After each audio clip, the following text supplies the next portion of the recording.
একদম সহজ উপায়ে কিভাবে গ্রিন কালারের পালক পনিরটা বানাচ্ছি দেখে নাও। প্রথমে 500 গ্রাম পালং শাক ভালোভাবে জলে ধুয়ে পরিষ্কার করে নিয়ে প্যানের মধ্যে জল বসিয়ে কিছুক্ষণ সেদ্ধ করে নিতে হবে। তারপর ওখান থেকে উঠিয়ে ডাইরেক্ট বরফ জলে দিয়ে কিছুক্ষণ রেখে জল চেপে মিক্সিতে ফাইন পেস্ট বানিয়ে নিতে হবে।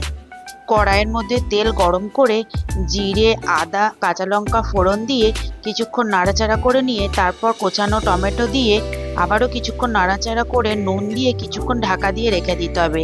টমেটো সেদ্ধ হয়ে গেলে তারপর জিরে, ধনে গুঁড়ো, হলুদ আর পেস্ট করে রাখা পালং শাক দিয়ে কিছুক্ষণ নাড়াচাড়া করে বাটার, কেওড়ার জল আর জাফরান গুঁড়ো দিয়ে তারপর পনিরের স্লাইস দিয়ে আবারও একটু নাড়াচাড়া করে কিছুটা ফ্রেশ ক্রিম দিয়ে ভালোভাবে মিক্স করে নিলেই তৈরি হয়ে যাবে সুস্বাদু পালক পনির।